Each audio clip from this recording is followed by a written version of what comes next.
Hey, what's going on, everyone? This is Derek Ross with Fandroid.com, and I have the brand new Oppo R7, and we're going to do a quick hands-on here, take a look at some of the specs and some initial thoughts and some first impressions with the device. So yes, let's get this out of the way. Yes, it kind of looks like an iPhone. And you know what? That's okay, because this device is extremely well built from what I can tell so far. It is extremely thin and very light. So how thin is it? It comes in at 6.3 millimeters. Extremely thin. Now you do see right there the camera does jut out just a teeny tiny bit, but you know, I seem to recall another phone that does that, the iPhone, and this actually doesn't jut out that much at all. Barely juts out. So as I said, so this is a magnesium aluminum unibody design, which just feels very great in the hand. You can tell it's high quality. It's pretty sturdy. Now the side of the screen here has this new 2.5D technology that was teased a little bit ago. So what exactly does that mean? What exactly is that? Well, it just means it's stylish and it's curved. So there's a little kind of almost like a little bit of a bezel of the glass there. It allows your finger to kind of slide up over it. It feels nice. It looks nice. I'm a fan of it. I think that all devices should have this little curved stylus edge here. I like it, how it feels. So let's talk about some specs here. So there's an 8-core 64-bit Qualcomm processor with 1.5 gigahertz cores under the hood. And it runs ColorOS 2.1, which on this variant is Android 4.4.4.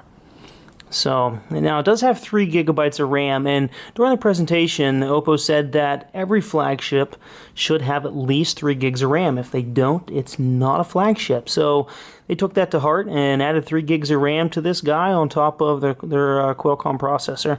Now there is 16 gigs of space total, with about 11, almost 11 gig free. So 5 gig is being used by ColorOS, and there are applications and customizations to the phone.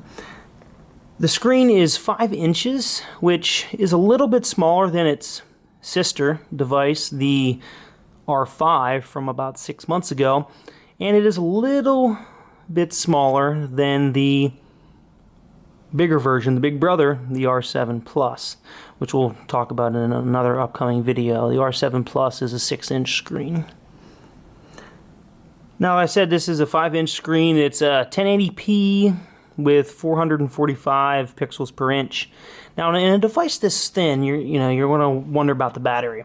Well, it does have a 2320 milliamp hour battery, 2320 milliamp hour battery, and that might seem a little small for today's standards, but it does come with Oppo's patented VOOC, VOOC charging technology, which will allow you to get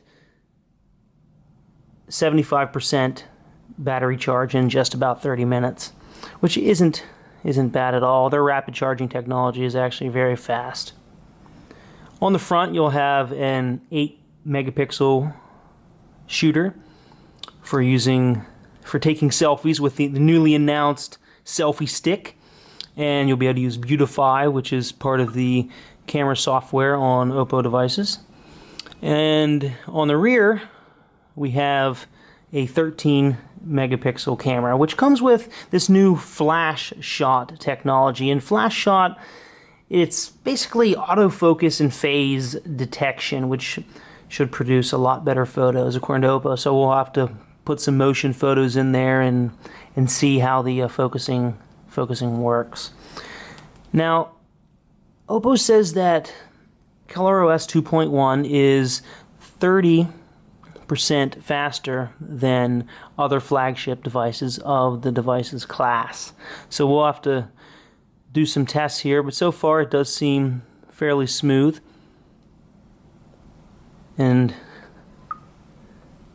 we'll have to put it through the paces here over the next few days and see exactly how everything works out. But so far so good. This isn't a final version of the software and isn't the final version of the hardware, but so far so good. It looks like a very nice, dare I say, sexy looking device. Once again, this is Derek Ross with Fandroid.com taking a first look at the Oppo R7.